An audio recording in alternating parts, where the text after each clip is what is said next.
اعوذ باللہ من الشیطان الرجیم بسم اللہ الرحمن الرحیم۔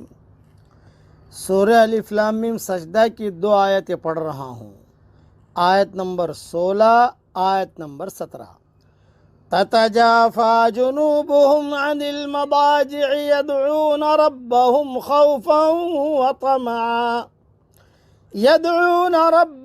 خوفا وطمعا ومما رزقناهم ينفقون۔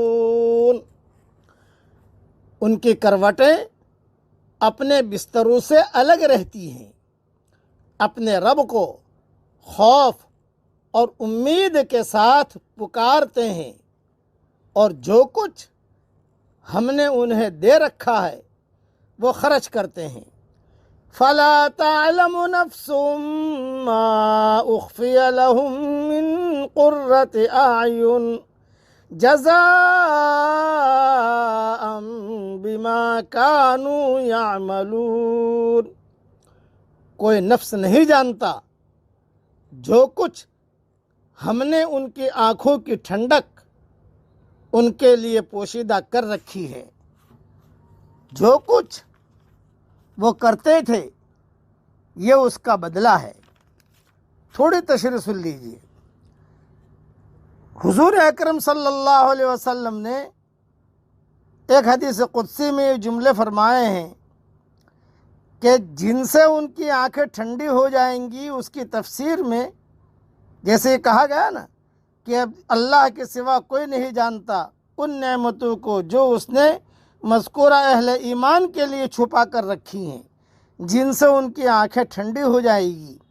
اس کی تفسیر میں حضرت محمد صلی اللہ علیہ وسلم نے یہ حدیث قدسی بیان فرمائی کہ اللہ تعالیٰ فرماتا ہے، میں نے اپنے نیک بندوں کے لیے وہ چیزیں تیار کر رکھی ہیں جو کسی آنکھ نے نہیں دیکھی، کسی کان نے نہیں سنی، نہ کسی انسان کے وہم و گمان میں ان کا گزر ہوا۔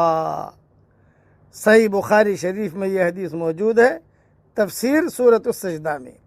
اس سے معلوم ہوا کہ اللہ کی رحمت کا مستحق بننے کے لیے اعمال صالحہ کا اہتمام ضروری ہے، اس لیے تہجد کا بھی اہتمام کیجیے اور اعمال صالحہ کا بھی اہتمام کیجیے۔ اب پڑھ لیجیے میرے ساتھ، سبحان اللہ و بحمدہ عدد خلقہ و رضا نفسہ و زینت عرشہ ومداد کلماتہ۔ ہمارے ہاں تہجد کا وقت ہے، میں دعا کرتا ہوں کہ اللہ تو ہم سب کے لیے اور ہماری قیامت تک کے آنے والی نسلوں کے لیے جنت الفردوس کا فیصلہ فرما، آمین۔ وآخر دعوانا ان الحمد للہ رب العالمین۔